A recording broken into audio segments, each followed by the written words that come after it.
welcome back to Jack on a Journey. My name is Jack and this is the official episode 1 of AC Milan. We've played 3 games already and to be fair, I've been really enjoying myself. Not going to lie, been really enjoying myself. The transfer window is closed. We didn't actually sign anyone.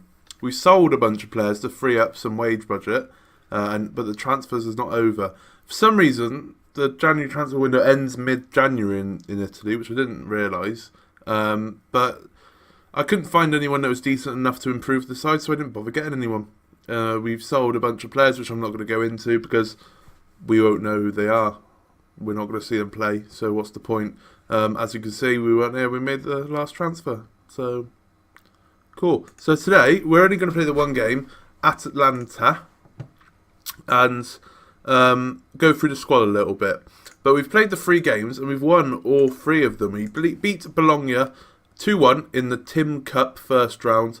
Valenta and an own goal in that game. We then beat Salernitana. Scotto getting one and Guidi getting a brace. That was in the league. And then we beat Spal 3-0. Scotto getting another one in Didi and Pavon. So a couple of names you recognise in there. So let's go through the team quickly anyway. Donnarumma, everyone knows who Donnarumma is. He will be one of the best keepers in the world. He probably isn't right now in this game in 2029. So fantastic young player there. Lucas Sindela, he's a regen from Czech Republic worth £46 million. There's a lot of value in this team. We can, depending on what budget we get, we could sell a lot of players. Not saying that I'm going to sell him, but we could sell a lot of players and make bank essentially and rebuild the squad. But he looks decent. He has come from Hertha Berlin on a free. It's not too bad on a free, to be fair. Been at PSG, Slava Prague on loan, Villarreal, Nice, and all that jazz. So not too bad. Anderson Luiz, another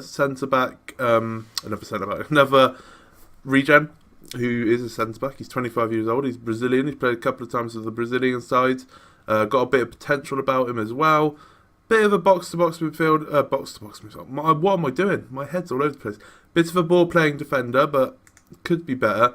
Came from Flamengo for 20. I could start the episode again because I don't know where my head's at, but I'm not going to. £10.25 million, and he's played fairly well ever since he joined. Giacomo Macali, another centre-back, 22-year-old Italian. He's got a little bit of potential. Great pace though, fantastic pace. He looks like a very decent player. Came through our youth ranks, starting to play for us now because if we have a look, if we go to the unavailable, where is he? Eder Militao. Some of you will know who this guy is, I think. 31-year-old Brazilian. 4-star current, 4-star potential, looks very, very good. I think I showed him off in the last episode, didn't I? But he's currently got a bid of £54 million, which is his value from PSG, which we accepted because he's 31 years old. He might be really good, but we can make some money here, and that's what the club needs at the moment, make some money. He plays for Porto in real life at the moment. He went to Barcelona and then Man City, and then came to us for a hefty fee. So we're still getting £4 million extra for him, which is fantastic, but he'll be on his way out anyway. Where do we get up to? Anthony Cossani, 21-year-old Italian. As you can see, we've got a bunch of young Italians in the team, which is good. Left back can play anywhere along the left pretty much, and right back as well. Another one that came through our youth ranks, Mattia Caudara. He's a centre back at the moment. He's going to be playing defensive mid because Ndidi is injured. We'll go to Ndidi in a minute, show you his stats. He is an old man, 34 years old, Italian, once again. Came from Atalanta. He plays for Atalanta now. Yeah, he plays for Milan now. He's just joined Milan in real life, I think. So, he's been here for a while. Ruben Neves, the Wolves fans amongst you will know who this guy is. He looks very good. He's getting on a bit now, 31 years old. But he's still a bit of a baller, to say the least. He left Wolves for Bayern Munich for £75 million, then went to Real Madrid, and now this is his first season with us, where he's played quite well, to be fair. His defensive midfield partner will usually be Wilfred Ndidi, but he has picked up an injury. He's out for a couple of weeks. Looks alright. Another old man. It's Italian football. They're all old pretty much, aren't they? But he can play anywhere. We're playing 2 defensive midfielders. I'll show you the tactic in a minute. Didn't leave Leicester until he joined us in the summer. So, bit of a loyalist there, Next up, we got Loretti, who we've got a bid for him as well. Should we start him? I'm going to start Pavon, because I don't like playing players who've got bids on them. But I'll show you Loretti, even though he's on the go. We're just going to get rid of him. I think he's a good little player to have, but he takes up one of our non-EU slots, so I think I'll get rid of him now. We're still making a hefty profit on him, £27.5 million, I think, £27.5 million on Red Bull Salzburg, I think that is. Yeah, Salzburg, not even Leipzig. So, a decent enough player, we're going to get rid of him. His man that come in to replace him, Pavon. Everyone knows who Pavon is. Boca Juniors' hero, if you will, in recent times. Joined PSG. And then a couple of seasons later, he joined us, and where he's been ever since, and played very, very well. Simeone Scotta, the guy who scored a couple of goals, young Italian player. He looks very, very good, to be fair. Not one that came through our youth ranks. He came through Udinese and then went to Sampdoria before joining us last summer. Jiri Valetana.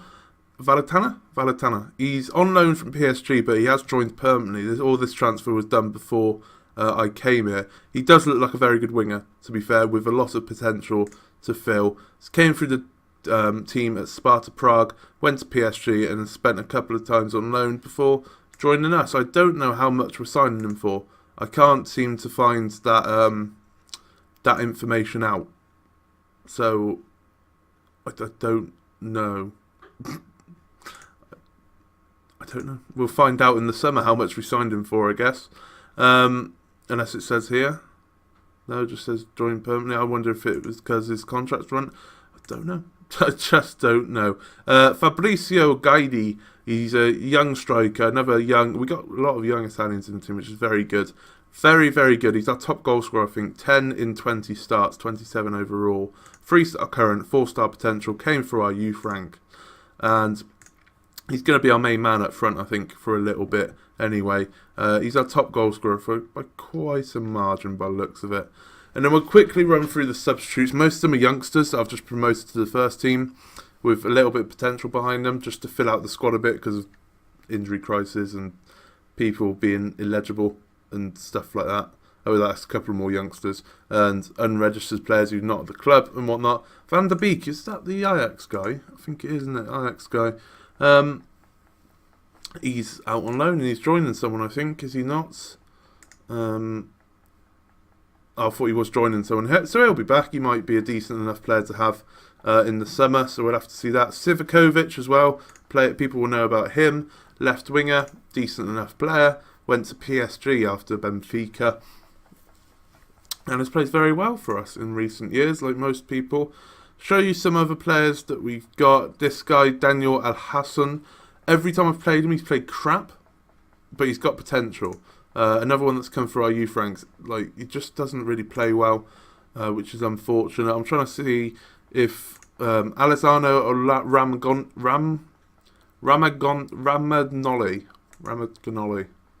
The Roma kid, he's in AC Milan in real life now. He's an old man now, 34 years old. Where is he again? I've lost him. There he is, 34 years old.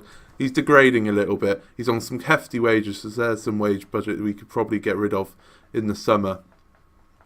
And is there anyone else that you recognise? I don't recognise anyone else, but that's the team. Like I said, most of them are youngsters, so I'm not really going to show them unless we'll probably go through the squad again in the summer when we've done our business and brought our own team in. But it's a decent enough squad. It's not a squad that's going to get anywhere near the title. As you can see, Atalanta are top of the league at the moment, our opponents today. But because of our couple of wins, we are now into the Europa League contention. We might as well check, as we're here, check the... Oh no, not the structures. Check the rules. Right. I want to see continental, because I'm colourblind, so I can't see the colours on the thing. So, Team in 6th position qualifies for the Europa League second qualifying phase, depending on winner of the Tim Cup. So, 5th is Torino. They're 5 points clear of us at the moment. 6th is Juventus, to be fair. We were in with a shout at 6, joint with them. So we could probably still get Europe, but it's going to be a bit of a tough ask. Obviously, if we win the Europa League, we'll be in the Champions League. So it's going to be a tough ask. We can always try and win the Cup. We did it in our first season with Ajax. Why can't we do it with AC Milan as well? And that is the team, pretty much. Haven't done anything with the staff yet. I've brought in an assistant manager because we didn't have one. This guy who looks very good, to be fair. 54-year-old Portuguese. He doesn't know Italian or anything like that. He knows English, though, so he can talk to me. That's fine. I don't know if he's a player. He's a coach at the moment he's manager for this team, I assume. He hasn't had a job. He was at a job. I don't know why it's not popping up that he was at a job, because he was at a team. But there you go. Yeah, he's our assistant manager now because we didn't have one. So that's good. I haven't brought in anyone else. So let's jump straight into the game. I'll show you the finances. £36 million in debt. I think I showed you this in the last episode. We're only slightly above our budget by 9k. So it's not too bad. Like, you see the red, it's like, oh god. But yeah, it's 9k. It's not too bad. We're getting all that money, but it's only 20% of the transfer because of this, which is fine, because I'd rather, try and sort out the finances while I'm here. It's going to be hard because it's Italy. They're all in debt, aren't they? Let's have a look. They haven't got any loans or anything like that, so that's good. It's just because of the wage budget is quite high. So if we can lower the wage budget in the summer, that'll be grand. There is a way you can check wage budget, isn't there? So yeah, you can see it's risen a lot since this point, which is February 20. So in a short period of time, it's risen quite a bit. So if we can get back down to like this level, because that was the one thing at Ajax that we did quite well, was we made the wage budget small, but had a decent enough team. So I say decent enough team, best team in the league. So this is the team we're going to go with. Obviously, we've been through it already. Yeah, some decent players in there. This formation, I've never done a 4-2-3-1 with defensive mids before, but because we had Ndidi and Ruben Neves, who are both natural defensive midfielders, I thought, why not? Let's give it a go. Remember, Atalanta are top, so I am kind of expecting our first loss today. I wouldn't be too surprised if we get our first loss today, because they're obviously quite a good team. But we're in a good run of form. It came up saying 7 games unbeaten or whatever it is in the league or something. But remember, when we first joined, they had like five. Was it 5? I'm gonna have to check now. Yeah, I think the thing said 7. So all these draws. Bloody hell. So 1, 2, 3, 4, 5, 6, 7 draws in a row. One was a friendly. 6 draws in a row. So pretty mental. So 7 games in the league undefeated. Only 2 wins, which were both us, to be fair. So that's good. I think that was the case of this Milan side under the previous manager, who I know I've just entered the game. I keep on going off it, but we will show you who the last manager was. I don't remember who it was, if I'm honest. How do we check that? So we have to go on to club history managers. Jindřich Trpišovský. He's a Czech Republican, whereas he's the manager of Slavia Prague at the moment, and he did not last long in this job whatsoever. So it looks like he was a big fish in a small pond, made the jump to a big pond, and couldn't hack it. So interesting. He finished 5th last season as well. So clearly he couldn't hack the pressure whatsoever. A bit like a David Moyes in that sense, like big fish in a small pond at Everton, went to United, crumbled. Absolutely crumbled. But at the moment, we'll concentrate on the game now. We don't have to click off it anymore, unless I remember something. We are dominating Atalanta. Absolutely dominating them. If we can win today, that will take us up to 6th on 34 points, so 2 points behind Torino, which would be fantastic, who are losing to Lazio at the moment. But, like I said, I would not be surprised if we lost today, because obviously Atlanta are a decent side. They wouldn't be up near the top of the league if they weren't a decent side. But that's 0-0 at half-time. Hopefully it's not a 0-0 game, because that would be quite boring for a one-game episode. You've been unlucky so far, let's say that. The problem I've got at the moment is obviously team talks, because I've never managed in Italy. Oh, that's good. I've never managed in Italy, so it's a case of you don't know the language. So team talks are difficult, to say the least, and my assistant manager can't speak the language either. So it's a bit difficult, but we're getting greens just about, which is good, and it's only the winning games is helping the matter as well. So everything is going quite well. I'm enjoying myself. It's not better than Ajax, definitely not better than Ajax, but I feel more challenged by Ajax, because especially obviously we won the cup in the first season after we were playing dreadfully, and then we sorted the team out and we won the league on that last day of the season. That felt like a challenge. But then the season that we just left, halfway through this season, it didn't feel like a challenge whatsoever. Even when we were off form that little bit, we were still picking up results, but it just wasn't. That's offside. It just wasn't. Didn't feel too demanding or anything like that. So now that we got the AC Milan job, a club that have recently won the league, got a new manager, and have cocked it up, basically. I haven't made any subs. Right. Ruben Neves has to stay on. He's a good player. This is also the other problem. I don't know my players quite yet. Desi can come out. I think he's a young kid. He's a young kid. If they're on the bench, they're going to play. That's my go-to at the moment. If they're on the bench, they're willing and able to play. Because there's a reason why they're on the bench, and that's because I deem them good enough to be on the bench. Definitely not because of the injury crisis. I deem them good. I handpicked them to be on the bench. So that is don't go on the counter attack. This will be FM and a half. I mean, we haven't any clear-cut chances. We've been all over them though, absolutely dominating. Last 10 minutes, we are going to go attacking, and we're going to say demand more. That should make them focused. It did. 2 minutes left. Anything going to happen? Anything going to happen? Anything going to happen? No, I'll take it. Like I said, I was expecting a draw, expecting a loss even, and we got a draw. So, against one of the top of the table teams, and we dominated them. They only had 5 shots to our 21. So, granted, we probably should have won,